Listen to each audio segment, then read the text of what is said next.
إن الحمد لله نحمده ونستعينه ونستغفره ونعوذ بالله من شرور أنفسنا ومن سيئات أعمالنا من يهده الله فلا مضل له ومن يضلل فلا هادي له وأشهد أن لا إله إلا الله وحده لا شريك له وأشهد أن محمدا عبده ورسوله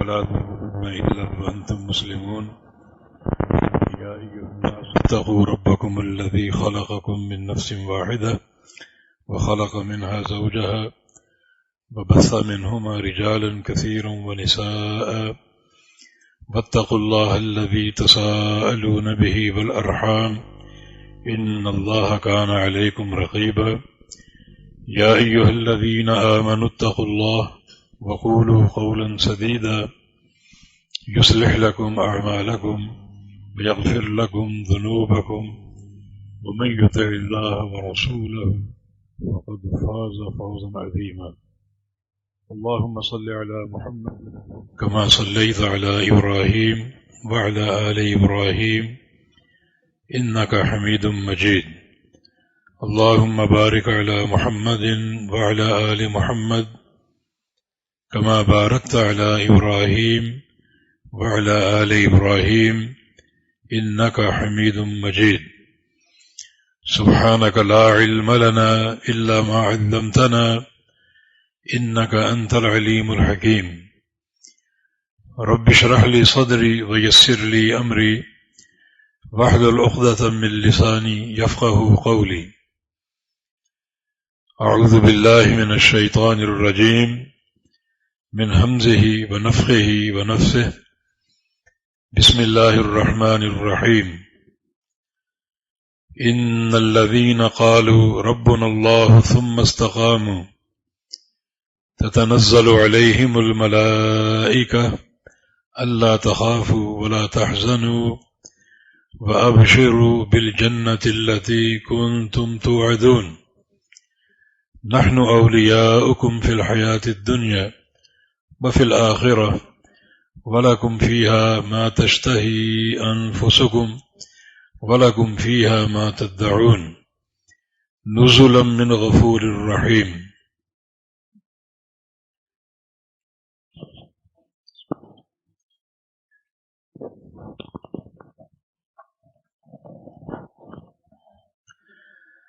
سب سے پہلے اس تاخیر پر معذرت چاہتا ہوں کہ کراچی کی ٹریفک کے مسائل آپ جانتے ہیں تو ہمیں بھی وہی لاحق تھے بہرکیف اللہ رب العزت کی ہر طرح کی حمد و ثنا جس نے آپ حضرات کی زیارت کا موقع دیا اور اس سلسلے میں اپنے دوست اور اپنے بھائی صادق بھائی کا شکریہ ادا کرتا ہوں جنہوں نے مجھے مدعو کیا اور یہ نشست قائم ہوئی ہم یہاں مل بیٹھے ہیں اللہ کی رضا کے لیے اور ایک حدیث قدسی میں رسول اللہ صلی اللہ علیہ وسلم کا فرمان ہے کہ اللہ فرماتا ہے کہ حقت محبتی للمتجالسین فیہ جو بندے میرے لیے آپس میں مل بیٹھتے ہیں ان بندوں کے لیے میری محبت فرض ہو جاتی یعنی ان سے میں ضرور محبت کروں گا یہ بہت بڑی بات ہے اللہ تعالیٰ خود اپنے اوپر کوئی چیز فرض کر لے پوری دنیا مل کر بھی اللہ تعالیٰ پر کوئی چیز فرض نہیں کر سکتی اللہ تعالیٰ کو کسی چیز کا پابند نہیں کر سکتی لیکن یہ جو توحید کا مسئلہ اللہ کے لیے محبت اللہ کے لیے ملنا اللہ تعالیٰ کے لیے دوسرے کو دیکھنا اتنا محتم بشان اور عظیم الشان مسئلہ ہے کہ اللہ تعالیٰ نے اپنی مشیت اور اپنی مرضی سے ایک حق اپنے اوپر فرض کر لیا کہ جو بندے میرے لیے مل بیٹھیں گے اس بیٹھنے کا مقصد کوئی دنیا داری نہ ہو بلکہ دین ہو میری باتیں سننا اور سنانا تو ایسے بندوں پر میری محبت فرض ہو جاتی. دعا ہے کہ اللہ تعالیٰ آج کا ہمارا مل بیٹھنا اسی حدیث کے تناظر میں قبول فرما لے. اللہ تعالیٰ ہمیں اپنی محبت کا مستحق بنا لے. جو آیت کریمہ ہم نے پڑھی ہے یہ تھوڑی سی قابل غور ہے. فرمایا کہ ان الذین قالوا ربنا اللہ ثم استقاموا، بے شک جن لوگوں نے کہا کہ اللہ ہمارا رب ہے اور پھر اس پر جم گئے اور سیدھے ہو گئے، اس پر استقامت اختیار کر لی اور تا حیات اس عقیدے پر قائم رہے کہ اللہ تعالیٰ ہی رب ہے. یہ رب سے توحید ربوبیت ہے. توحید کی 3 قسمیں ہیں. ایک ہے توحید الوہیت، یہ الہ سے ہے، معبود، عبادت کی توحید. اور ایک ہے توحید ربوبیت، یہ رب سے ہے کہ اللہ تعالیٰ رب ہے اور اس کو رب ماننے کی توحید. اور ایک ہے توحید اسماء و صفات، اللہ تعالیٰ کے ناموں کی، جو اس کی صفات ہیں ان کی، اور جو اس کے افعال مبارکہ ہیں ان سب کی توحید. یہ ساری اقسام سمجھنے کے قابل ہے کیونکہ بات ہمارے عقیدے کی ہے اور عقیدے کی صحت ضروری ہے عمل کی قبولیت کے لیے اور گناہوں کو بخشوانے کے لیے، اللہ تعالیٰ کا قرب اور اس کی محبت حاصل کرنے کے لیے. یہ جو آج جو قسم ہمارے سامنے ہے، ان الذین قالوا ربنا اللہ، بے شک جن لوگوں نے کہا کہ اللہ ہمارا رب ہے، اس کو رب مان لیا، اور ثم استقاموا، پھر اس ربوبیت پر ڈٹ گئے، جم گئے، اس بنا پر اپنے آپ کو سیدھا کر لیا اور استقامت اختیار کر لی. یہ اس آیت کریمہ کا پہلا نقطہ ہے.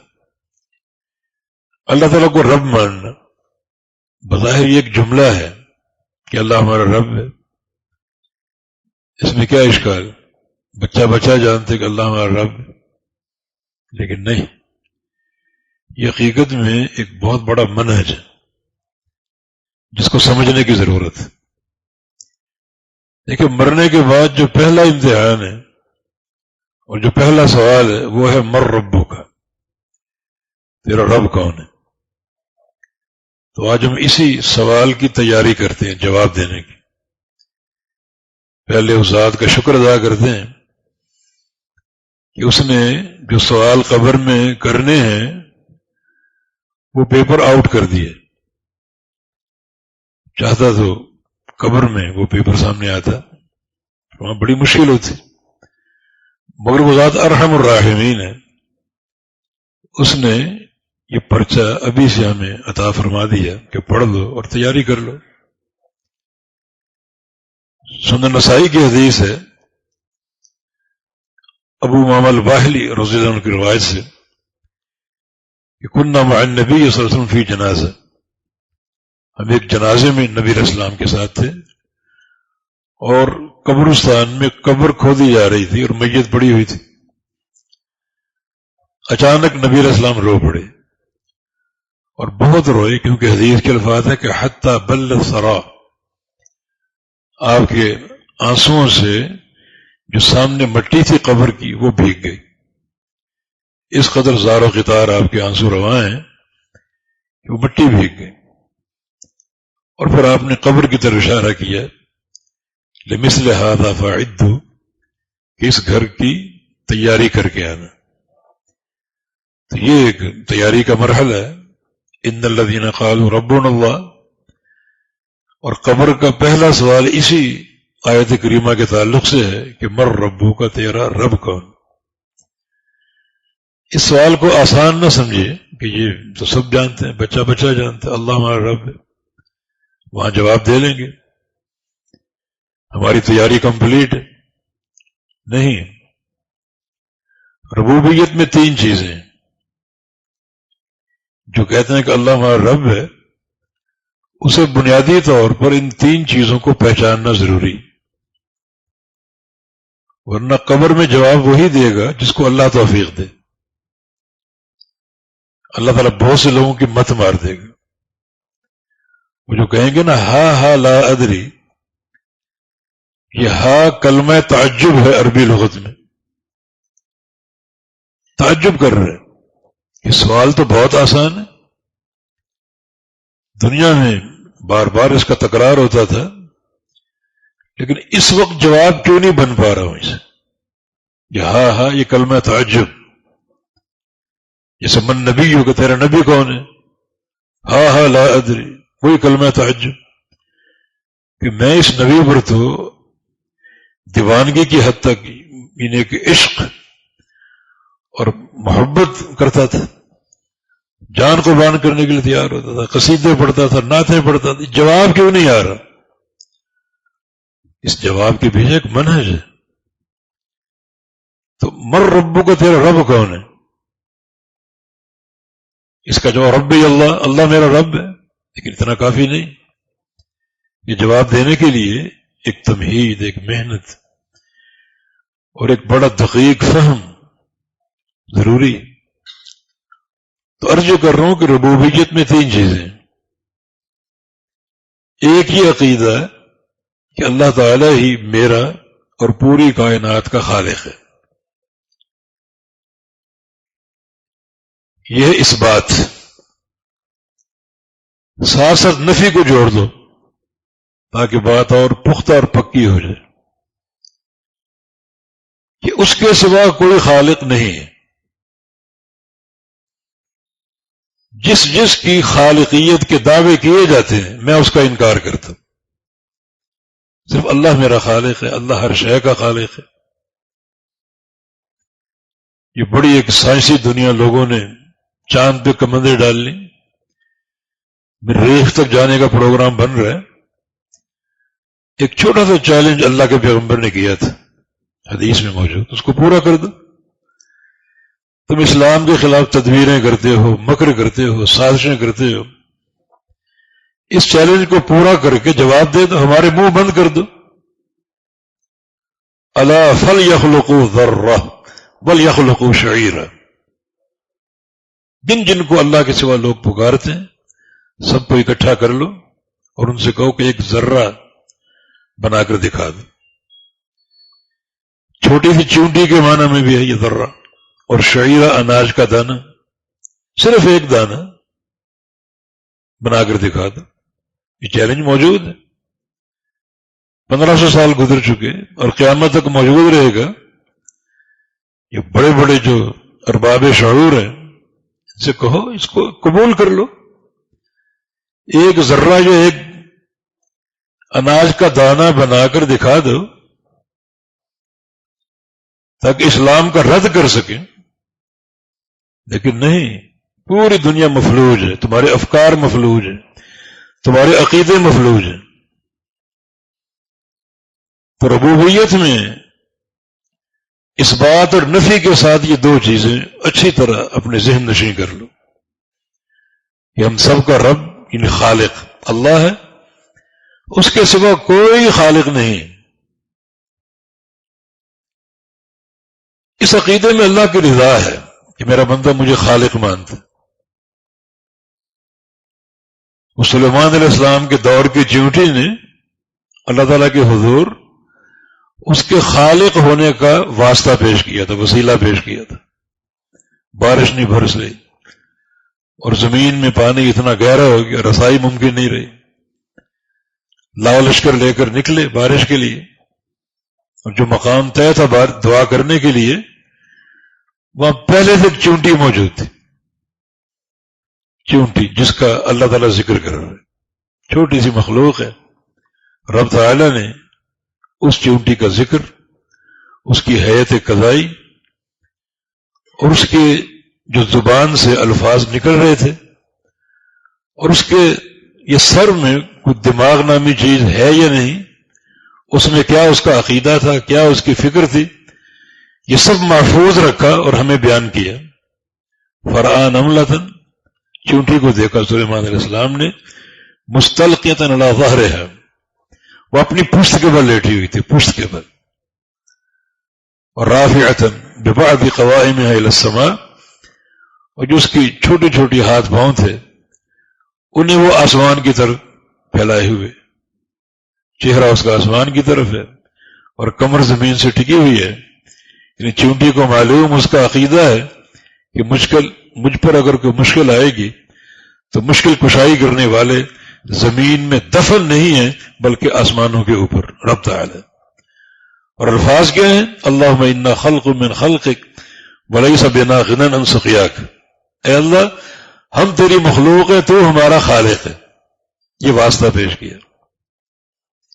نبی علیہ السلام کی ساری دعائیں جو ہیں وہ اللہ تعالیٰ کے کسی نہ کسی نام، کسی نہ کسی صفت یا کسی نہ کسی فعل کے واسطے کے ساتھ. اور دعا میں سب سے قبولیت وہ اللہ تعالیٰ کے اسماء و صفات کا واسطہ ہے. تو چونٹی نے بھی اللہ تعالیٰ کو اس کے خالق ہونے کا واسطہ پیش کیا. انا خلق من خلقک، تو ہمارا خالق، ہم تیری مخلوق ہیں. ولیس بنا غنی عن سقیاک، اور پانی کے بغیر ہمارا گزارا نہیں. اور جو کہ خالق تو ہے تو تجھ سے ہی یہ عرض کرنی ہے، تجھ سے ہی پانی مانگنا ہے، ہمیں عطا فرما. سلیمان علیہ السلام چونکہ یہ بولیاں سمجھتے تھے، چونٹی کی دعا سمجھ گئے اور فرمایا کہ ارجعوا لقد سقیتم بدعوۃ غیرکم، لوٹ چلو. بارش موسلا دھار برسنے والی، یہ نہ ہو کہ راستے بند ہو جائے، سیلاب آ جائے اور گھر تک پہنچنے کے راستے نہ ملے. فوراً لوٹ چلو، تم سے قبل یہ چونٹی دعا کر چکی اور اللہ نے قبول کر لی. ایک جانور کی دعا، چھوٹی سی چونٹی. تو اس دعا میں اللہ تعالیٰ کو اس کے خالق ہونے کا واسطہ دیا. تو پوری قوت سے اگر توحید ربوبیت ٹھوس طریقے سے اپنانا چاہتے ہو تو پوری قوت سے اپنے اندر یہ دو عقیدے پہلے راسخ کر لو کہ ہمارا خالق اللہ ہے اور اس کے سوا کوئی خالق نہیں ہے. پوری قوت سے دونوں کا اجر ملے گا. یہ دین اسلام کی سماحت ہے. جو عقیدہ آپ کا مثبت شکل میں ہے اس کا بھی ثواب ہے اور جو منفی روپ ہے اس کا بھی ثواب. دیکھیں جو صحیح بخاری کی آخری حدیث ہے، اس میں نبی علیہ السلام دو کلمات کا ذکر کیا اور میں کہ ثقیلتان فی المیزان، یہ دو کلمے جو تم پڑھو گے جب قیامت کے دن اللہ کے ترازو میں تولے جائیں گے تو دونوں بڑے بھاری ہوں گے. وہ دو کلمے تحمید اور تسبیح کے، سبحان اللہ بحمدہ سبحان اللہ العظیم. اس میں دو چیزیں ہیں، ایک اللہ کی حمد اور ایک اس کی تسبیح. حمد جو ہے یہ مثبت عقیدہ ہے، اللہ ہر تعریف کا مستحق ہے کیونکہ وہ خالق ہے، مالک ہے، رازق ہے، معبود ہے، حاجت روائی کرتا ہے، مشکل کشائی کرتا ہے. اپنے سارے ناموں میں، ساری صفات اور افعال میں وہ کامل و اکمل ہے، لہذا وہ ہر تعریف کا مستحق ہے. اور تسبیح جو ہے یہ منفی عقیدہ، اس میں کوئی نقص نہیں ہے، کوئی عیب نہیں ہے، کوئی اس کا شریک نہیں ہے، کسی فعل میں کوئی اس کا مشارک نہیں ہے. اور دونوں کو تولا جائے گا، آپ کے اس بات کو بھی اور آپ کی نفی کو بھی، دونوں کو وزنی قرار دیا. اس لیے جب بھی توحید کی بات آئے تو یہ ایک تربیتی نقطہ ذہن میں رکھیں، اس کو اپنے اندر سمو لیں نفی اور اس بات کے ساتھ. پاکستان میں ایک جماعت ہے، ابھی سعودی عرب میں ان پر پابندی لگی، وہ توحید اس باطن بیان کرتے ہیں، نفی سے روکتے ہیں. اللہ تعالیٰ کی عبادت کی دعوت دو مگر یہ قبر ہیں، یہ مزار ہیں، ان کی نفی نہ کرو، ان کی تردید نہ کرو، کہیں وہ مزاروں والے ٹوٹ نہ جائیں. بھئی یہ جوڑ توڑ کیسا ہے جہاں توحید کی اساس نہ ہو؟ یہ عقیدہ تو ابو جہل اور اس کی کمپنی نے اللہ کے نبی کے سامنے رکھا. ابو طالب کو بھیجا، جاؤ جا کر ہماری سفارش کرو کہ تم توحید بیان کرو، ٹھیک ہے، اپنے رب کی دعوت دو، ٹھیک ہے، ہم نہیں روکیں گے اور کوئی سازش نہیں کریں، لیکن ہمارے بتوں پر تنقید نہ کرو. مانا اس باتی توحید بیان کرو اور نفی نہ کرو، منفی نہیں. توحید صرف اثباتاً، نفیاً نہیں. فرمایا کہ یہ سورج اور چاند میرے ہاتھوں میں رکھ دو، پھر بھی میں اس نفی سے باز نہیں آؤں گا، کیونکہ توحید مکمل ہوتی ہی نہیں جب تک نفی شامل نہ ہو۔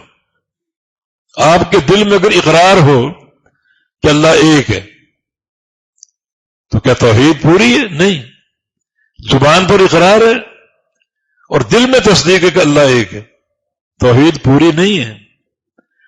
اور اگر آپ پوری زندگی ایک اللہ کی عبادت کرتے رہے، سجدہ، رکوع، نماز، قیام، قرات، اور جناب صدقات اور قربانی اور نذر و نیاز سب اللہ کے لیے آپ کرتے رہے، اسی پر آپ کا خاتمہ ہوا کہ مکمل توحید ہے؟ نہیں، خالی اقرار سے، خالی تصدیق سے اور خالی عمل سے، ایک اللہ کی عبادت کرتے رہنے سے توحید پوری نہیں جب تک اس زمین پر موجود ہر شرک کا انکار نہ کرو، جب تک غیر اللہ کی نفی نہ کرو، اس وقت تک توحید مکمل نہیں۔ اب دیکھیں نا، لا الہ الا اللہ یعنی آغاز ہی نفی سے، لا حرف نفی، کیا معنی اس کا؟ کوئی معبود نہیں، کوئی عبادت کے لائق نہیں۔ ہمارا عقیدہ نفی سے شروع ہو رہا ہے، اور الا اللہ اس بات، صرف ایک اللہ معبود حق ہے، باقی کوئی معبود نہیں۔ لوگوں نے اگر بنا لی ہیں تو وہ جھوٹے اور باطل، یعنی عقیدے کا آغاز ہی نفی سے ہو رہا ہے۔ ضروری ہے کہ وہ نفی بجا لائی جائے، اور یہ ربوبیت کا معنی، پہلا معنی اللہ تعالیٰ خالق ہے، اس کے سوا کوئی خالق نہیں ہے۔ نفیاً و اثباتاً یہ عقیدہ اپنے دلوں میں راسخ کر لو، ذہنوں میں اس کو بٹھا لو، جب یہ اس عقیدے کا استقرار ہوگا تو قبر میں جواب دینے کے قابل ہوں گے، کچھ قابلیت شروع ہوگی۔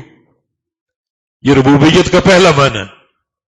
دوسرا معنی کہ اللہ تعالیٰ ہی مالک ہے، یعنی اس نے پیدا کر کے چھوڑ نہیں دیا ہمیں یہ مخلوقات کو، بلکہ پیدا کرنے کے بعد ایک ایک ذرے کو اپنی ملک بنا کے رکھا ہے، اپنی بادشاہت۔ وہ ذرہ ہو یا آسمانوں کی وسعت ہو، سب اللہ کی مخلوق ہے اور سب کا مالک اللہ ہے۔ وہ فرماتا ہے کہ کسی غیر اللہ کو ایک ذرے کی ملک اور ایک ذرے کا اختیار حاصل نہیں۔ ما یملکون من قطمیر، جن کو پکارتے ہو تم، وہ کھجور تو کیا، کھجور بڑی چیز ہے، گٹھلی تو کیا کھجور کی، وہ بھی بڑی چیز ہے۔ اندر ایک دھاگا ہوتا ہے، تمہارے سارے معبود اس دھاگے کے بھی مالک نہیں۔ یہ عقیدہ بڑا اہم ہے کہ خالق نے خلق کر کے اپنی مخلوق کو چھوڑ نہیں دیا، بلکہ پوری ملکیت، پورا اختیار اپنے ہاتھوں میں رکھا، تو وہ مالک ہے، اس کے سوا کوئی مالک نہیں ہے۔ اور اس کا مالک ہونا یہ ہمیشہ کے لیے، اس جہاں کا مالک بھی وہی ہے، اگلے جہاں کا مالک بھی وہی ہے۔ اس جہاں میں تھوڑا سا بندوں کو اختیار دیا ہے چند مسائل میں، مگر وہ اختیار بھی اس کی مشیت کے تحت ہے۔ جو اس کے امر ہیں وہ دو قسم کے ہیں، ایک امر قدری اور ایک امر شرعی۔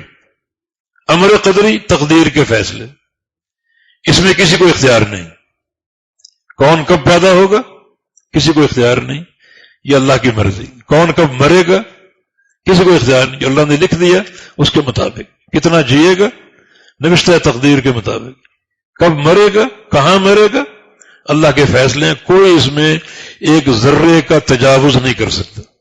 کتنے دانے کھائے گا، کتنے گھونٹ پیے گا، سب لکھا ہوا ہے، کوئی بندہ اس میں ایک ذرے کا تجاوز نہیں کر سکتا۔ کتنا کمائے گا، کتنا کھائے گا، سب لکھا ہوا۔ یہ اللہ تعالیٰ کا امر قدری ہے۔ امر قدری میں کسی بندے کو اختیار حاصل نہیں۔ مجھے نبی علیہ السلام کی دعا ہے، ساری بلاؤں کو ٹالنے کے لیے، سارے شر کو دفع کرنے کے لیے، اس کا آغاز کہاں سے ہو رہا ہے؟ اعوذ بکلمات اللہ التامات اللتی لا یجاوزہن بر ولا فاجر۔ میں پناہ پکڑتا ہوں اللہ کے کلمات کی جو مکمل ہے، جن میں کوئی نقص نہیں، اور وہ ایسے کلمات ہیں کوئی نیک ہو یا بد ہو وہ ان سے تجاوز نہیں کر سکتا، ایک سرے منہ بھی، ایک سوئی کے ناکے کے برابر بھی، نہ آگے نہ پیچھے. یہ کلمات قدریہ ہیں، اس کی تقدیر کے فیصلے. جو اس نے لکھا وہ ہو رہا ہے، اور جو ہو رہا ہے وہ اس کی مشیت ہے. دوسرا امر شرعی، امر شرعی بھی اللہ کا ہے. شریعت بنانا، نماز قائم کرو، روزے رکھو، زکوٰۃ دو، حج کرو. شریعت ساز بھی اللہ ہے. لکل جعلنا منکم شرعۃ ومنہاجا، وہ بھی اللہ ہے. اس میں اختیار دیا، یہ راستہ جنت کا، یہ راستہ جہنم کا. جس کو چاہو اختیار کر لو. انبیاء بھیجے، مرسلین بھیجے، کتابیں اتاری، دعوت بھیجی، اپنی راستہ سمجھا دیا، اور بندوں کو اختیار دیا جس راہ کو چاہے منتخب کر لو. اب بندے جو راستہ منتخب کرتے ہیں وہ راستے کا انتخاب اللہ کی مرضی کے خلاف نہیں ہے، اس کی مشیت سے. یہ دنیا اللہ کا کارخانہ ہے، اور اس کارخانے میں صرف اللہ کی مشیت نافذ ہے، اس کے فیصلے نافذ. اختیار ضرور دیا، لیکن بندوں کا جو بھی اختیار ہے، جو وہ پسند کریں گے، جس راہ پر چلیں گے، ان کا وہ چلنا اللہ تعالیٰ کی مشیت کے تحت ہے. ایسا وہ مالک ہے. اور قیامت کے دن کوئی اختیار نہیں ہوگا، کوئی اختیار نہیں ہوگا قیامت کے دن. صحیح بخاری کی حدیث ہے، جو سب سے آخری شخص جہنم سے نکالا جائے گا، بالکل اس کا بدن ختم ہو چکا، کوئلہ بن چکا، قد انتحش، کوئلہ بن چکا. جہنم نے جلا جلا کر اس کو کوئلہ بنا دیا، نکال کے اس کو نیچے ڈالا جائے گا. اور حدیث میں آتا ہے کہ اپنے آپ کو وہ سب سے خوش نصیب انسان سمجھے گا کہ پورے معاشر میں سب سے خوش نصیب میں ہی ہوں. آہستہ آہستہ وہ بن رہا ہے. جب وہ تیار ہو گیا، سامنے جہنم، جہنم کے شعلے لپک رہے ہیں اس کی طرف، سامنے جہنم کھڑی. اب وہ کیا دعا کرتا ہے؟ رب صرف وجہی عن النار بعزتک لا اسألک غیرہا. یا اللہ، بس تجھ سے ایک دعا ہے، سوال ہے، میرا چہرہ جہنم سے ہٹا دے، پھیر دے بس. وعزتک، تیری عزت کی قسم کھاتا ہوں، لا اسألک غیرہا، اس کے سوا کچھ نہیں مانگوں، بس چہرہ پھیر دے میرا. اس سے کیا ثابت ہو رہا؟ کوئی بندہ اپنی مرضی سے چہرہ تک نہیں پھیر سکے گا، اپنے قدم کو ہلا نہیں سکے گا جب تک اللہ کا امر نہ ہو. بل امر یومئذ للہ، اس دن سارا امر اللہ کے ہاتھ میں ہوگا. مالک یوم الدین، وہ مالک ہے روز جزا کا، ایسا مالک ہے حرکت نہیں کر سکو گے، گردن نہیں گھما سکو گے، یہ اس کی ملکیت. تو اس کے مالک ہونے کو ماننا یہ اس بات ہے. اور نفی کیا ہے؟ اس کے سوا کوئی مالک نہیں ہے. تو اس عقیدے کو بھی نفین و اثباتن اپنے دل میں بٹھا لو. یہ قبر کی تیاری ہو رہی ہے، اپنے دل میں بٹھا لو اسے، نفین و اثبات، کہ اللہ تعالیٰ ہی مالک ہے، اس کے سوا کوئی مالک نہیں.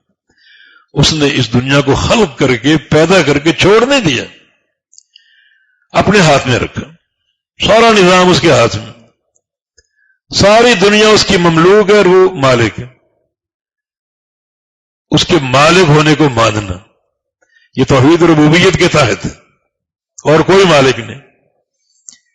اور تیسرا جو نقطہ ہے ربوبیت سے متعلق، رب اللہ سے متعلق، ہمارا رب اللہ ہے، تو یہ ماننا کب مکمل ہوگا؟ جب تیسرا نقطہ کہ وہ خالق ہے، نمبر 1، اس کے سوا کوئی خالق نہیں ہے، وہ مالک ہے، نمبر 2، اس کے سوا کوئی مالک نہیں، اور نمبر 3، جب وہ مالک ہے تو پوری کائنات پر، خواہ وہ کائنات ارضی ہو یا کائنات سماوی ہو، اسی کا امر چلے گا، اسی کا فیصلہ، اس کی تدبیر، اس کا تصرف.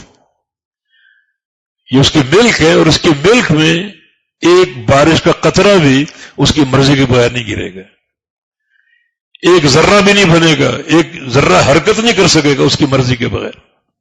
یہ ساری کائنات اس کی ملک، اور ایسا مالک ہے ایک ایک ذرے پر اس کا کنٹرول ہے، اس کا تصرف ہے، اس کا فیصلہ نافذ ہے، اور اس کے امر سے جو کچھ ہوگا ہوگا، جو حرکت ہوگی اس کے امر سے ہوگی.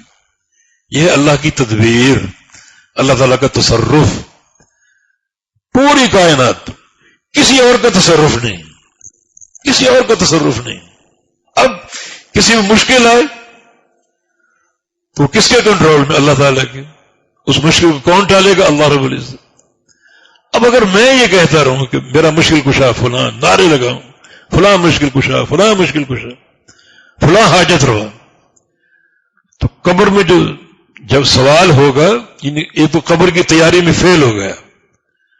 اس سوال کا جواب نہیں دے پاؤ گے جب تک ربوبیت کے تعلق سے آپ کا عقیدہ صاف نہ ہو. اللہ تعالیٰ ایسا متصرف ہے پوری کائنات کا، اس کی تدبیر چلتی ہے کہ وہ رزق دیتا ہے. اگر میں کہوں فلاں داتا ہے، یعنی ایک اکثریت اس اعتبار سے بد عقیدی کے شکار، کسی کا کوئی داتا، کسی کا کوئی مشکل کشا، کسی کا کوئی گنج بخش، کسی کا کوئی حاجت روا تقسیم کر رہے. بچے کہاں سے ملتے ہیں؟ فلاں درگاہ سے. شفا کہاں سے ملتی ہے؟ فلاں دربار سے. اولاد کہاں سے ملتی ہے؟ فلاں دربار سے. تو یہ سارے لوگ جو ہیں یہ قبر کی تیاری میں ناکام ہیں. جو قرآن جو عقیدہ پیش کرے، ان الذین قالوا ربنا اللہ، جن لوگوں نے کہا اللہ ہمارا رب ہے، یہ کہنے والے کون ہیں؟ ہر شخص نہیں ہے، دعوے دار بے شمار ہیں، مگر جب دلیل کی باری آئے گی اکثریت ناکام ہو جائے گی. اس لیے قرآن نے کہا وما یؤمن اکثرهم باللہ الا وهم مشرکون. زیادہ تر لوگ ایمان لانے کے باوجود، کلمہ پڑھنے کے باوجود شرک کرتے ہیں. مشرک زیادہ تر لوگ، یعنی کلمہ کو ہیں اور شرک کرتے ہیں. بہت کم لوگوں کو اللہ تعالیٰ نے توحید کا سچا فہم دیا، اور یہ سچا فہم ہے. ان الذین قالوا ربنا اللہ، اللہ تعالیٰ کو رب کہا اور رب مانا ان تین عقیدوں کے ساتھ، ربوبیت کے سارے تقاضوں کے ساتھ کہ خالق اللہ ہے، اس کے سوا کوئی خالق نہیں، مالک اللہ ہے، اس کے سوا کوئی مالک نہیں، اور تصرف اللہ کا ہے، اس کے سوا کسی کا تصرف نہیں. جب تصرف کی بات آئے گی، روزی دینا، شفا دینا، اولاد دینا، مشکلات کو حل کرنا، بگڑی بنانا، یہ سارے کام اللہ کے. اگر ان کاموں کو آپ نے تقسیم کر رکھا ہے تو ربوبیت کے امتحان میں آپ ناکام ہیں، بالکل ناکام. کامیابی کیا ہے؟ اس کی صحیح نہج پہ تیاری کرو. نبی علیہ السلام نے اسی بات کے تحت ایک کلمہ ہے، اس کے فضائل بیان کیے ہیں. وہ پورا کلمہ قبر کی تیاری. صحیح مسلم کی حدیث ہے، فرمانا کہ ذاق طعم الایمان من رضی باللہ ربا وبالاسلام دینا وبمحمد نبیا. اس شخص نے ایمان کی حلاوت کو چکھ لیا، ایمان کی مٹھاس کو، لذت کو، ذائقے کو چکھ لیا، جو راضی ہو گیا اللہ تعالیٰ کو رب مان کر. جو قبر کا پہلا سوال مر ربو کا، اور راضی ہو گیا اسلام کو اپنا دین مان کر. دوسرا سوال ما دینوں کا، اور راضی ہو گیا محمد کریم صلی اللہ علیہ وسلم کو اپنا رسول مان کر. اور تیسرا سوال من نبیوں کا. بالکل پوری جو ایک قبر کا پرچہ ہے اس کی تیاری اس کلمے میں موجود. آپ نے فرمایا کہ جو بندہ یہ پڑھتا رہے ایک سچے فہم کے ساتھ، اس نے ایمان کی مٹھاس کو پا لیا. ہم سب کا یہ مطمع نظر ہے کہ ہمیں ایمان کی حلاوت ملے. ایمان اوپر اوپر نہ ہو، بلکہ تمام تر لذتوں کے ساتھ ہمارے دل میں رچ بس جائے. تو اس کو رچانا ہے، بسانا ہے، اور دل کی دنیا میں اس کو آباد کرنا ہے. تو پھر یہ نسخہ موجود ہے جو تین چیزوں کو مانے اور مان کر راضی ہو جائے. سبحان اللہ. راضی ہونے سے کیا مراد؟ یہ راضی ہونا ہی تو قبر کی پوری تیاری. راضی ہونے کا معنی میرا رب اللہ اور بس، کوئی رب نہیں، کوئی ملک شاہ نہیں، کسی کی ملکیت نہیں، کسی کا تصرف نہیں، کسی کا قبضہ نہیں، صرف اللہ میرا رب ہے. اس پر ایسا راضی ہو کہ بس کر لے، اسٹاپ لگا دے، بس کوئی نہیں آگے، نہ کوئی مردہ نہ کوئی زندہ، نہ زمینوں میں نہ آسمانوں میں. اس پر راضی ہو جائے. میرا اسلام، میرا دین اسلام ہے، اس پر راضی ہونا کیا معنی؟ اسلام میرا ایک نظام حیات. دنیا میں بہت سے افکار ہیں، بہت سے نظام ہیں، اور بہت سی دعوتیں ہیں، بہت سی تنظیمیں ہیں. میرا کسی سے کوئی سروکار نہیں، میرا دین اسلام ہے، بس اس پر راضی ہو جائے. اور محمد صلی اللہ علیہ وسلم میرے نبی ہیں، اس پر راضی ہو جائے. بڑے دعوے دار ہوں کہ میری بات مانو، میری اطاعت کرو، فلاں امام، فلاں برادری، اور فلاں باپ دادا، فلاں آبا اجداد، اور جناب فلاں پیر و مرشد، اور فلاں امام، اور نہیں، محمد کریم صلی اللہ علیہ وسلم کو رسول مان کر راضی ہو جائے. اور رسول ماننے کا پہلا معنی اطاعت کرنا. وہ میرے مطاع ہیں جن کی میں اطاعت کروں گا، جن کی فرمانبرداری کروں گا، اس پر راضی ہو جائے. یہ قبر کی تیاری. نبی علیہ السلام کی ایک اور حدیث ہے، فرمایا کہ جو شخص من قال رضیت باللہ ربا وبالاسلام دینا ومحمد الرسول، جو شخص یہ کلمات کہتا رہے، وہی بات ہے، میں راضی ہوں اللہ تعالیٰ کو رب مان کر، اور اسلام کو اپنا دین مان کر، اور محمد کریم صلی اللہ علیہ وسلم کو اپنا رسول مان کر. جو یہ کہتا رہے، اس کا کیا صلہ اللہ کے ہاں؟ فرمایا کہ داخل الجنہ، وہ جنت میں داخل ہو جائے گا، جنت ہی ہے وہ. یہ شوق دلایا جا رہا ہے مجھے اور آپ کو. یہ دین کی برکت ہے کہ دین نے ہمارے دامن کو پکڑا ہوا ہے، ہم بھی اس کو تھام لیں. یہ ایک تشویق ہے، ترغیب ہے کہ جس عمل پر جنت ملے گی اس کو اختیار کرو. اور تھوڑا سا رک کر غور و فکر کرو، اس چھوٹے سے کلمے پر جنت کے وعدے کیوں ہیں. اس میں وہ عقیدہ ہے جو عقیدہ ہماری کامیابی کی بنیاد ہے. یہ جو قبر کا سوال ہے، ظاہر ہے کہ یہاں کی کامیابی ہر جگہ ہی کامیابی. عثمان غنی رضی اللہ عنہ جب کسی قبر کو دیکھتے بہت رویا کرتے، بہت روتے. کسی نے ایک دن سوال کیا کہ انت تذکر الجنت والنار ولا تبکی، آپ کے سامنے جنت کا ذکر ہوتا ہے، جہنم کا ذکر ہوتا ہے، اس قدر نہیں روتے. جنت کی آیتیں آتی ہیں، جہنم کی آیات آتی ہیں، اس قدر نہیں روتے. تو قبر کو دیکھ کر کیوں روتے؟ فرمایا کہ جب کسی قبر کو دیکھتا ہوں تو مجھے نبی علیہ السلام کی ایک حدیث یاد آ جاتی. رسول اللہ صلی اللہ علیہ وسلم نے فرمایا تھا القبر اول منزل من منازل یوم القیامہ، کہ قبر جو ہے وہ قیامت کی پہلی گھاٹی.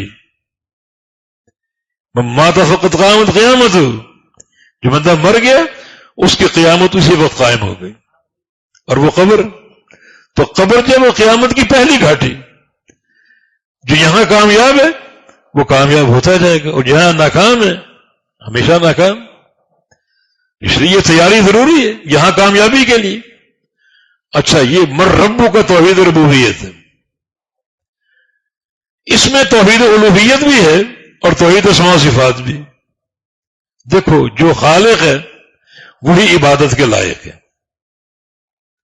قرآن کا پہلا آرڈر سورہ بقرہ میں یا ایھا الناس اعبدوا ربکم الذی خلقکم، اے لوگو اپنے رب کی عبادت کرو.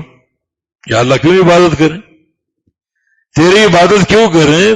بہت سی دعوتیں ہیں، فلاں کہتے میری عبادت کرو، فلاں کہتے میری عبادت کرو، تیری عبادت کیوں کریں؟ میں کہ الذی خلقکم، کیونکہ اللہ تمہارا خالق ہے. یہ دعویٰ صرف اللہ کے بارے میں ہمارا مسلمانوں کا ہے. باقی جتنے بھی لوگوں نے معبود بنا رکھے ہیں ان میں کسی کا عقیدہ نہیں ہے کہ ہمارا معبود پوری دنیا کا خالق ہے. اداوت رحم کرتے ہیں کہ پوری کائنات کا ایک ذرے سے لے کر آسمانوں تک سب کا خالق اللہ ہے، سب کا خالق. اور اللہ کیا فرما رہا ہے؟ عبادت کرو اپنے رب کی جو تمہارا خالق ہے. مانا توحید ربوبیت جو ہے وہ دلیل ہے توحید الوہیت کی. اس کو معبود مانو، اس کو الہ مانو، کیونکہ اس کو تم خالق مان چکے ہو، رب مان چکے ہو. اور جو رب ہوتا ہے، خالق ہوتا ہے، وہی معبود ہوتا ہے، عبادت کے لائق وہی ہوتا ہے. تو ربوبیت الوہیت بھی. پھر ربوبیت میں اللہ تعالیٰ کے سارے نام اور ساری صفات. وہ رب ہے، اللہ تعالیٰ کا نام الرزاق، الحنان، المنان، الرحمن، الرحیم، یہ سارے نام جو ہیں ان کا تعلق اللہ تعالیٰ کی صفت ربوبیت سے، صفت ربوبیت سے. تو اس میں ایک ایسی ایک بنیاد آپ کو دی گئی کہ پوری توحید اس کلمے میں سمو گئی. تو ان الذین قالوا ربنا اللہ، اللہ کو رب کہا، ثم استقاموا، پھر اس پر جم گئے، ڈٹ گئے، اللہ ہی رب ہے اور کوئی رب نہیں، اپنے آپ کو اس پر سیدھا کر لیا، کسی کو شریک نہ ٹھہرایا۔ یہ سارے معنی علماء اور محدثین نے کیے ہیں کہ وہ اکیلا وحدہ لا شریک لہ ہے، اکیلا رب ہے، اکیلا عبادت کے لائق ہے، کوئی اس کا شریک نہیں، اور اس کے شریک نہ ہونے پر پوری طرح جم گیا اور استقامت کا مظاہرہ کیا، اسی عقیدے پر وہ قائم رہا۔ اس کو اگر پھیلاتے جاؤ گے تو بہت پھیل جائے گا۔ ایک شخص اللہ تعالیٰ کو رب مان لے اور نماز نہ پڑھے، اس نے رب مانا؟ کیوں؟ جس کو رب مانا ہے اسی نے نماز فرض کی، تو یہ کیسا رب ماننا ہے کہ رب تو مانتے ہو، نماز نہیں پڑھتے؟ مانا رب نہیں مانا آپ نے، رب مانا ہے، مال بھی ہے، فیکٹریاں چل رہی ہیں، حج نہیں کر رہا۔ حج کس کا فرید ہے؟ اللہ رب العزت کا، جس کو رب مان چکے۔ وعیدیں موجود ہیں، استطاعت کے باوجود اگر حج نہ کیا، وعیدیں موجود، اس کے باوجود اگر نہیں کرتا، وہ تو امام غزالی رحمہ اللہ فرماتے ہیں کہ تعجب ان بندوں پر مسجد کے پڑوس میں مسجد میں نہیں آتے، مالدار ہیں حج کرنے نہیں آتے۔ کہتے ہیں اصل معاملہ ہے کہ اللہ تعالیٰ چاہتا ہی نہیں کہ یہ بدبخت میرے گھر میں آئے، چاہتا ہی نہیں اللہ تعالیٰ، اس کو دور رکھا ہوا، پیسہ دیا ہوا بے داعش، لیکن اس کو گھر جانے کی توفیق نہیں۔ یہ تو ان لوگوں کا ایک گھر ہے جو پاک باز ہے الحمدللہ، تو اللہ تعالیٰ چاہتا ہی نہیں کہ یہ بندے میرے گھر میں آئے۔ اس سے بڑی شقاوت کیا ہوگی؟ اذانیں سنیں، تکبیریں سنیں، مسجد کا پڑوس ہے اور مسجد میں حاضری نہ دیں، مالدار ہے اور بیت اللہ نہیں جا رہا حج کرنے کے لیے، زکوٰۃ نہیں دے رہا، روزے نہیں رکھ رہا، تو پھر رب مانا اس نے؟ اس ربوبیت میں پورا دین سما سکتا ہے، کہ پورا دین اللہ کی شریعت ہے، جس کو رب مان لیا اب اس کی شریعت کو بھی دل و جان سے قبول کر لو۔ یہ ہے ان الذین قالوا ربنا اللہ، بڑا اس کا وسیع معنی، ہم نے کچھ اشارے آپ کو دیے ہیں، بڑا وسیع مفہوم، جو آگے اس کا اجر ہے۔ ثم استقاموا تتنزل علیہم الملائکہ، ان پر فرشتے اتریں گے، کب؟ جب ان کی موت کا وقت آئے گا۔ کتنا بڑا اعزاز ہے! حالانکہ موت کا جو گھڑی ہے، موت کا وقت ہے، یہ ایک بڑی مشکل گھڑی۔ نبی علیہ السلام کی حدیث ہے کہ لا تتمنوا الموت فإن حوض المطلع شدید، کہ موت کی تمنا مت کیا کرو، مرنے کے بعد اگلے جہاں میں جھانکنا یہ منظر بڑا شدید ہے، ناقابل برداشت۔ اور اگر موت کے فرشتوں کی رفاقت ہو، وقت موت آ گیا، فرشتے ساتھ، اور صرف ساتھ نہیں ہیں بلکہ ساتھ بشارتیں دے رہے ہیں، اللہ تخافوا ولا تحزنوا، کہ نہ تو خوف کرو نہ غم کرو۔ یہ دو بشارتیں بڑی عظیم بشارتیں۔ خوف کا تعلق زمانہ مستقبل سے، جو آگے تم جا رہے ہو نا، جو آگے جو سفر تمہارا شروع ہو چکا، یہ سفر بے خوف ہے، بے خطر ہے، کوئی خوف کرنے کی ضرورت نہیں، نہ تم کو قبر کا عذاب ہوگا، نہ محشر کی تنگی ہوگی، نہ کوئی جہنم کی سزا ملے گی، بالکل بے خوف۔ تم نے ایسا عقیدہ اپنایا، ایسا عقیدہ، ان الذین قالوا ربنا اللہ، اللہ کو رب مانا پوری بصیرت کے ساتھ اور پورے فہم کے ساتھ، ساری جزئیات کے ساتھ، تو اتنی بڑی بشارت، اللہ تخافوا، کوئی خوف نہیں، تم بالکل بے خوف ہو چکے، تمہارا مستقبل محفوظ ہے، تمہارا مستقبل اللہ کے ہاتھوں میں ہے، کوئی خوف نہیں۔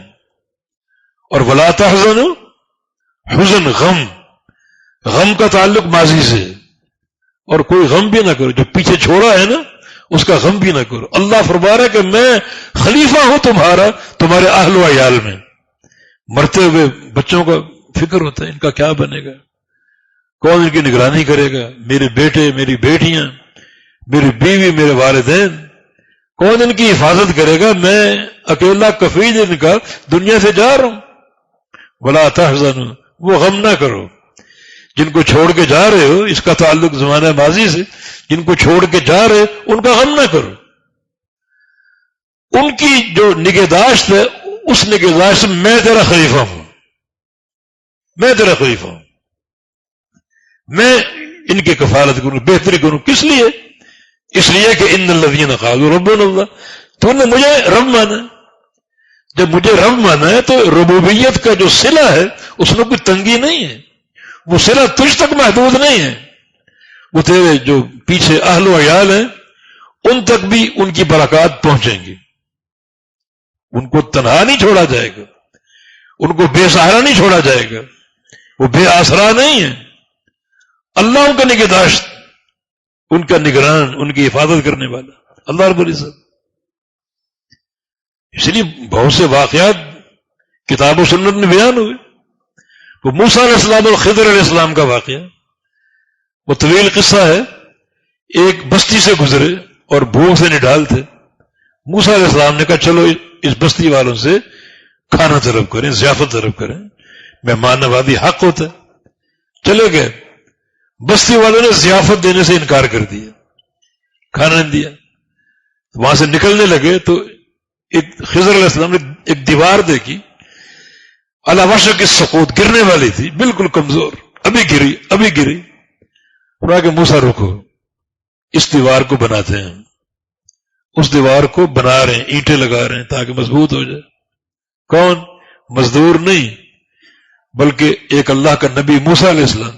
خضر علیہ السلام کے بارے میں ایک قول ہے وہ بھی اللہ کے نبی تھے، اختلاف ہے بارے، یعنی گویا دو نبی اس دیوار کو بنا رہے ہیں. جب خضر علیہ السلام نے اس قصے کی وضاحت کی، اس کی تعبیر پیش کی، وہ کیا تھی؟ اما الجدار فکان لغلامین یتیمین فی المدینہ. یہ دیوار جو تھی یہ اس شہر کی، اس بستی کے دو یتیم بچوں کی دیوار تھی. فکان تحت کنز لہما، اس کے نیچے ان کا خزانہ تھا. دیوار گر جاتی، خزانہ کھل جاتا اور لٹیرے بدماش آ کے لوٹ لیتے. بچوں کا نقصان ہوتا ہے، پھر بچوں کا کفیل کون ہوتا؟ یہ اللہ کی تدبیر تھی، ان کی دیوار مضبوط ہو جائے. وجہ کیا ساری؟ وکان ابوہما صالحا، ان کا باپ نیک تھا. ان الذین قالوا ربنا اللہ، باپ نیک ہو تو اس کا فائدہ اس تک محدود نہیں ہے. دنیا سے چلا گیا، اللہ اس کی اولادوں کا، اس کے مال کا محافظ، اور اللہ حفاظت کر رہا ہے. اپنے دو نبیوں کو مامور کیا کہ ان دو یتیم بچوں کی دیوار کو بناؤ، کیونکہ ان کا باپ نیک تھا، موحد تھا. اس طرح کے واقعات اور آپ کو ملے گے. حضرت عمر رضی اللہ عنہ ساتھیوں کے ساتھ جا رہے ہیں اپنے دور خلافت میں. ایک خاتون جس کے ساتھ 3-4 بچے تھے، اس نے آواز دی انہیں. آپ نے نہیں سنا، یہ مروت کے خلاف ہے کہ رستے میں بات کرنا، وہ بھی کسی خاتون سے. آپ چلتے رہے، آپ کی ایک شان تھی. وہ خاتون پھر زور سے چیخی، عمر میری بات سنو، انا بنت خفاف ابن ایمال غفاری، میں خفاف ابن ایمال غفاری کی بیٹی ہوں، میری بات سنو. آدھی دنیا کا فاتح قدم وہیں پر رک گئے، واپس مڑے، جا کے اس کی بات سنی، جا کے بات سنی اس کی، اور فوراً جو بیت المال کا جو خزانچی یا مدیر مالیات اس کو بلا لیا اور کہا کہ ایک طاقتور اونٹ لاؤ اور اس کے دونوں طرف 2 بورے ہوں، ایک بورے میں اناج ہو اور ایک میں کپڑے ہوں، اور بیچ میں درہم و دینار نقدی لے کر رکھ کے لاؤ، کیونکہ مال کی فراوانی تھی. وہ گئے اور لے کر آ گئے. اس عورت سے کہا اقصا دی، اس کو لے لو، اونٹ لے جاؤ، اور اس کے ختم ہونے سے پہلے عمر سے رابطہ کر لینا. جب دیکھو کہ یہ راشن ختم ہو رہا ہے، یہ کرنسی ختم ہو رہی ہے، تو اس سے قبل مجھ سے رابطہ کر لینا. عورت خوش ہو گئی اور وہ اونٹ لے کر چلی گئی. ساتھیوں نے کہا اس خاتون کو آپ نے زیادہ نواز دیا، بہت دے دیا اس کو. تو پھر آپ نے وہ حقیقت حال واضح کی. اس نے مجھے روکا اور کہا کہ عمر، باپ بھی چلا گیا اور شوہر بھی چلا گیا اور یہ بچے میرے ساتھ رہ گئے، کوئی کفیل نہیں، کوئی کمانے والا نہیں، بچے رول رہے ہیں اور ضائع ہو رہے ہیں، بچے ضائع ہو جائیں گے، مر جائیں گے یہ بھوک اور افلاس سے. تو آپ نے اس کو یہ دیا اور کہا کہ یہ کیوں دیا، اس کی بات کیوں سنی. بات ہے کہ ایک قلعے کی فتح میں ہم شریک تھے اور اس کا باپ بھی شریک تھا، قلعہ فتح نہیں ہو رہا تھا. دشمن اوپر تھا، ہم نیچے تھے، اور وہ تیر پہ تیر برسا کر ہمیں نقصان پہنچا رہے تھے۔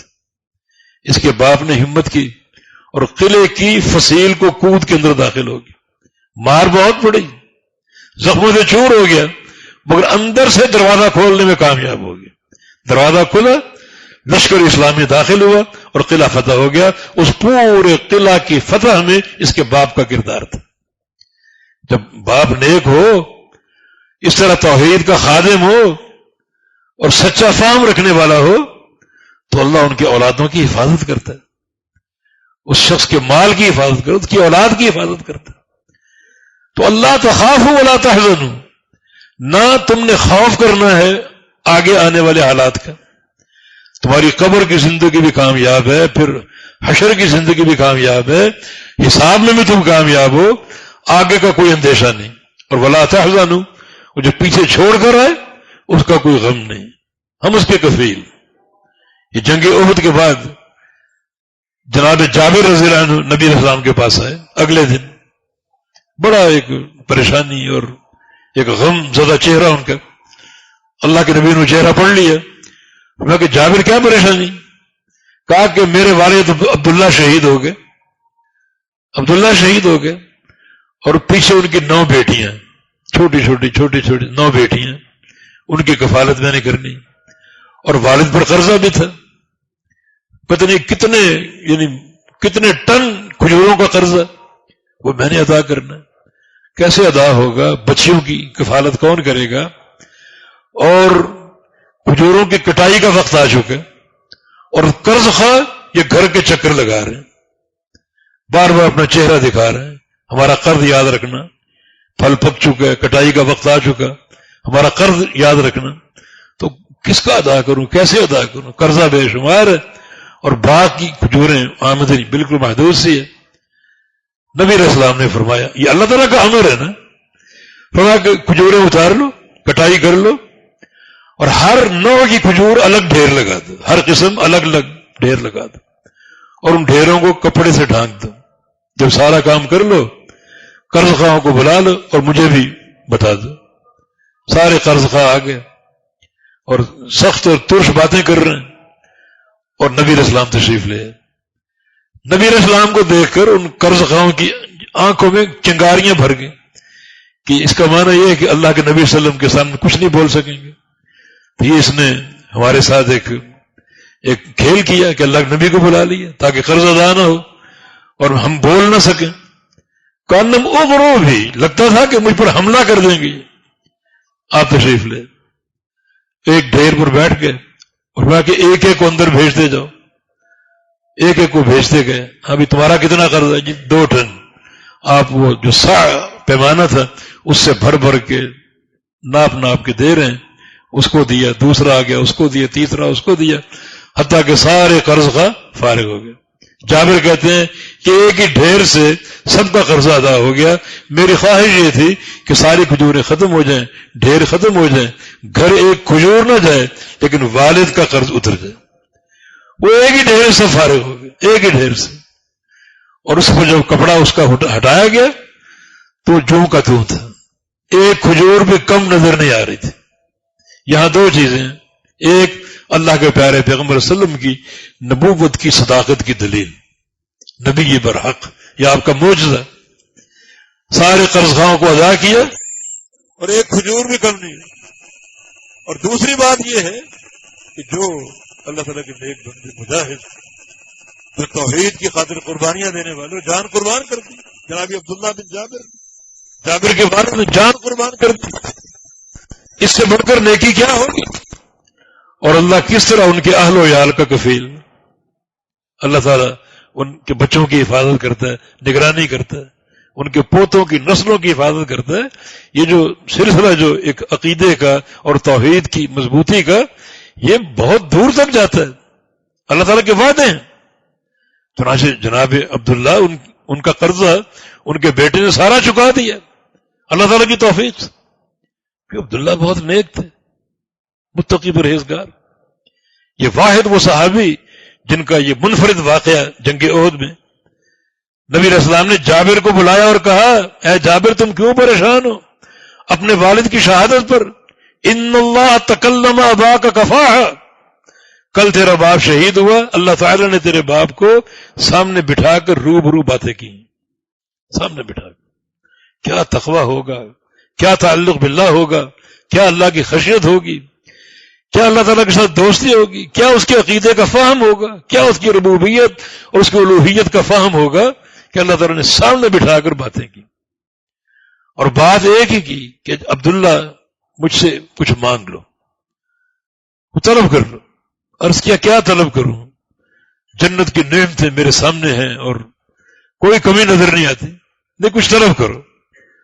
یا اللہ طلب ایک ہی ہے کہ دنیا میں دوبارہ بھیج دے، جس راستے سے آیا ہوں تیرے پاس شہادت دے کر اپنی جان قربان کر کے، اسی راستے سے دوبارہ آؤں۔ وہ راستہ بڑا لذیذ ہے، تیری راہ میں شہادت، تو دنیا دوبارہ قائم کر دے، اسی راہ سے دوبارہ تیرے پاس آؤں اپنی جان قربان کر کے۔ کہ دین پر جان قربان کرنا اتنی اس میں لذت ہے، اتنا انشراح قلبی ہے اس میں کہ دوبارہ آنے کو جی چاہتا ہے۔ فرمایا نہیں، یہ ہماری تقدیر کے فیصلے محکم، جو شخص آ گیا دوبارہ نہیں جائے گا، دوبارہ نہیں جائے گا۔ لیکن ایک ان کا مقام اللہ تعالیٰ کا روبرو باتیں کرنا، یہ صحابہ کا کردار، ان کی عظمت دیکھیں۔ یہ ایک عجیب اللہ تعالیٰ کے بندے، نفوس قدسیہ، نبی علیہ السلام کے شاگرد، اللہ تعالیٰ کے نیک اور صالح بندے، چند سال قبل اللہ تعالیٰ نے کیا دیکھا؟ صحیح مسلم کی حدیث ہے کہ ان اللہ نظر الى اہل الارض فماقاتهم عربهم وعجمهم، اللہ رب العزت نے زمین والوں کو دیکھا، یہ نبی علیہ السلام کی بعثت سے قبل کا قصہ ہے، زمین والوں کو دیکھا، ہر شخص نے اللہ کو ناراض کر دیا، ہر فرد کو دیکھ کر اللہ کو غصہ آ گیا، الا بقایا اہل الکتاب، کچھ اہل کتاب جو ایک ہاتھ کے پوروں پر گنے جا سکتے ہوں، وہ کچھ باقی تھے جن کے پاس منہج تھا اور تورات و انجیل کی تعلیم تھی، وہ اس پر قائم تھے۔ باقی ساری دنیا ما خاطہم عربہم وعجمہم، عربی ہو یا عجمی ہو، سب نے اللہ کو ناراض کر دیا، اللہ کا غضب نازل ہونے کی حجت ان پر قائم ہو چکی تھی، اللہ چاہتا اپنا عذاب برسا کر ان کو تہس نہس کر دیتا۔ یہ چند سال قبل کا قصہ ہے، اور چند سالوں میں کیا انقلاب آ گیا، اسی آسمان سے آوازیں آ رہی ہیں رضی اللہ عنہم ورضوا عنہ، اللہ ان سب سے راضی۔ یعنی چند سال کا غصہ، عذاب نازل کرنے کی حجت قائم ہے، اور چند سالوں میں کیا ان کی تربیت ہوئی، کیا تربوی خطوط اور نقوش تھے کہ اللہ تعالیٰ آسمان سے آوازیں بھیج رہے، کیسے کیسے لوگ تیار ہوئے، اللہ سامنے بٹھا کر باتیں کر رہے ہیں۔ سعد بن معاذ شہید ہوئے، سعد بن معاذ، یہ جنگ احزاب کے بعد بنو قریظہ والے قصے میں ان کی شہادت ہوئی، اور اللہ نے کیا فرمایا نبی علیہ السلام، حاضر عبد الصالح تحرکت العرش، اس اللہ کے نیک بندے پر، اس کی وفات پر اللہ کا عرش ہل گیا۔ وشاہد له 70,000 من الملائکہ، اللہ نے 70,000 فرشتے بھیجے ان کے جنازے میں شریک ہونے کے لیے۔ یعنی چند سالوں میں کیا انقلاب آ گیا، اور سعد کی صحبت اللہ کے نبی کے ساتھ 4 سال تھی، کیا سیکھا، کیا اپنایا، کیا عقیدے کی اصلاح کی، ربوبیت اور الوہیت کو سمجھا، رچ بس گیا یہ عقیدہ۔ صرف 4 سال کی صحبت، اللہ کا عرش ہل گیا، آسمانوں کے دروازے کھول دیے گئے، 70,000 فرشتوں نے جنازے میں شرکت کی۔ سعد بن معاذ کی والدہ اپنے بیٹے کی جدائی پر بڑی ملول رنجیدہ، ان کے آنسو نہیں رک رہے، رو رہی ہیں صدمے میں، اور آپ کو خبر دی گئی کہ سعد بن معاذ کی والدہ بڑا رو رہی ہیں۔ فرمایا کہ اللہ یرقع دمع ام سعد، سعد کی والدہ کے آنسو کیوں نہیں تھمتے، کیوں نہیں رکتے؟ دو اس کو جا کر خبر دو، ایک بشارت دو، ان ابنک اول من یضحک اللہ الیہ یوم القیامہ، تیرا بیٹا قیامت کے دن وہ پہلا شخص ہوگا جس کو دیکھ کر اللہ ہنسے گا، وہ پہلا شخص ہوگا سارے اولین و آخرین میں، وہ پہلا شخص ہوگا جس کو دیکھ کر اللہ ہنسے گا۔ کیسی تیاری تھی، کیسا ایمان تھا، کیسی تربیت تھی، کیسا عقیدہ تھا، اور کیسی توحید تھی۔ یقیناً اسی روش پر ہم کو چلنا ہے۔ تو ان الذین قالوا ربنا اللہ ثم استقاموا تتنزل علیہم الملائکہ اللہ تخافوا ولا تحزنوا وابشروا بالجنۃ التي كنتم توعدون. نہ کوئی خوف ہے، کوئی اندیشہ آگے کے حالات کے تعلق سے، اور نہ کوئی غم ہے جن کو پیچھے چھوڑا ہے. خوش ہو جاؤ جنت کے وعدے کو لے کر جس کا تم سے وعدہ کیا جاتا تھا. نحن اولیاؤکم فی الحیات الدنیا وفی الآخرہ، ہم تمہارے دوست ہیں، دنیا کی زندگی میں بھی دوست ہیں اور آخرت میں بھی دوست ہوں گے. یہ ولایت اور دوستی ہمیشہ قائم رہے گی، قائم تھی اور قائم رہے گی. اس عقیدے کی برکت سے جس کا آغاز امر میں ذکر ہوا کہ ان الذین قالوا ربنا اللہ، اس عقیدے کی برکت سے کہ تم کامیاب ہو، تم شاباشی کے مستحق ہو. ہم تمہارے دوست تھے اور دوست رہیں گے، دنیا میں بھی دوست تھے اور آخرت میں بھی دوست رہیں گے. نحن اولیاؤکم فی الحیات الدنیا وفی الآخرہ ولکم فیہا ما تشتہی انفسکم ولکم فیہا ما تدعون. اس جنت میں داخلے کے بعد تمہیں ہر وہ چیز ملے گی جو تمہارے نفس کی خواہش ہوگی، جو تمہارے نفس کی خواہش ہوگی، جو خواہش ہوگی وہ تم کو ملے گی، وہ تم کو حاصل ہوگی. ایک شخص نے عرض کی یا رسول اللہ صلی اللہ علیہ وسلم، اگر میری خواہش یہ ہو کہ جنت میں کھیتی باڑی کروں، کوئی باغ اگاؤں، کوئی فصلیں اگاؤں، مجھے ملے گا؟ ہاں ملے گا، اور ایسا ملے گا کہ ایک ہی دن بیج کاشت کرو گے اسی لمحے وہ بیج پیدا ہو جائے گا، جنت کے میوے تمہارے سامنے آ جائے. یعنی وہ زراعت سے اس کو محبت تھی. ایک صحابی کو لگتا ہے یہ انصاری ہے، اس کو اس قدر زراعت سے محبت ہے تو یہ کوئی انصاری لگتا ہے مجھے. جو چاہو گے ملے گا. میں زراعت بھی کرنا چاہو تو کرو گے، لیکن جو کاشت کرو گے اس لمحے وہ بیج پیدا ہو کر جنت کے میووں کی لائنیں لگ جائیں گی. وَلَكُمْ فِيهَا مَا تَدَّعُونَ، جو طلب کرو گے وہ ملے گا، جو طلب کرو گے ملے گا، جو چاہو گے ملے گا. سامنے خوشے لٹک رہے ہیں، انگور کھانے کو جی چاہ رہا ہے، انگور آ جائے گا، اٹھ کے توڑنے کی ضرورت نہیں، سامنے پہنچ جائے گا. اور اگر نیت بدل گئی کہ میں سیب کھاؤں، وہ انگور سیب بن جائے گا. اس کو منہ میں ڈال لیا اور نیت انار کھانے کی ہو، وہ سیب انار بن جائے گا. جو چاہو گے ملے گا اور ہمیشہ ملتا رہے گا. ایسا ملے گا کہ اضافہ ہوتا رہے گا، کمی نہیں ہوگی. اور آخری جو نعمت وہ کیا ہے؟ نزل من غفور الرحیم. یہ مہمان نوازی اللہ رب العزت کی طرف سے. یہ نزول کا معنی، مہمان نوازی کا معنی جو علماء اور مفسرین نے، محدثین نے بیان کیا، وہ ہے اللہ تعالیٰ کے چہرے مبارک کی زیارت کا. جنت ملے گی اور سب سے بڑی نعمت جنت میں اللہ تعالیٰ کے چہرے کی زیارت. حدیث میں ہے کہ 2 بار ہوا کرے گی، ایک بار جب تم فجر کی نماز پڑھتے ہو اور دوسری بار جب تم عصر کی نماز پڑھتے ہو. اس میں فجر اور عصر کی اہمیت بھی ہے. ان نمازوں سے غافل نہ ہو، ان کو بڑی ایک مستعدی سے ادا کرو، ان کے اوقات کو اپنے دھیان میں رکھو اور ان کو ضائع نہ کرو. فجر کا اور عصر کا وقت، اس وقت اللہ تعالیٰ یہ دیدار کرائے گا. یہ اس وقت کا دیدار ان نمازوں کی اہمیت کی دلیل، اور یہ سب سے بڑی نعمت. لا يلتفتون الى شيء من نعيم الجنہ ما داموا ينظرون الیہ. جب تک اللہ کا دیدار قائم رہے گا جنتی جنت کی نعمتیں بھول جائیں گے. یہ حور و قصور اور میوے اور پھل اور یہ نہریں سب بھول جائیں گے جب تک اللہ تعالیٰ کے دیدار کی لذت قائم رہے گی. جمعے کے دن دیدار ہوا کرے گا، ایک بازار لگے گا، اس بازار میں جنتی جائیں گے اور اللہ اپنا دیدار جو ہے وہ عطا فرمائے گا. جنتی صرف مردوں کو، عورتوں کو نہیں. یعنی عورتوں کے لیے پردہ جنت میں بھی ہے، وہ مردوں کا بازار ہوگا. عورتیں نہیں جائیں گی، وہ اپنے گھروں میں محصور ہیں، وہاں بھی ان کے لیے پردہ اور حجاب ہے. خواتین کو چاہیے کہ اس حجاب کے معاملے کو سنجیدگی سے لیں. یہ بے پردگی، بے حیائی، یہ انتہائی تباہ کن ایک سودا ہے. وہاں بھی عورتوں کے لیے پردہ اور حجاب ہے، مر جائیں گے تو آپ کہیں گے یہ زیادتی ہو گئی، ایک چیز مردوں کو ملی عورتوں کو نہیں مل رہی. نہیں، مرد اللہ تعالیٰ کے چہرے کا دیدار کر کے اپنے گھروں کو لوٹیں گے تو ان کے نور اور حسن میں اضافہ ہو جائے گا. اپنے گھروں کو آئیں گے، ان کی عورتیں انہیں دیکھیں گی اور ان کو دیکھ کر ان کے حسن اور ان کے نور میں بھی اضافہ ہو جائے گا. جتنا اضافہ ان کو ملا اللہ کی توفیق سے اتنا اضافہ عورتوں کو بھی مل جائے گا، اور یہ ہمیشہ بڑھتا رہے گا، بڑھتا رہے گا. یہ رحمان کی مہمان نوازی، کوئی مہمان نوازی اس کا مقابلہ نہیں کر سکتے. الہ العالمین ہمیں قیامت کے دن اپنے چہرے کا دیدار عطا فرما دینا.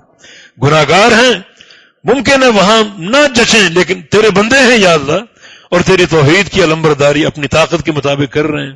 جنت کی نعمتوں میں تیرا دیدار سب سے بڑی نعمت ہے. یا اللہ اس گناہگار کو اور آپ سب کو اپنے دیدار کی لذت سے ہم دیدار فرما دینا، اپنا دیدار عطا فرما دینا، اپنے چہرے کا زیارت جو ہے وہ عطا فرما دینا.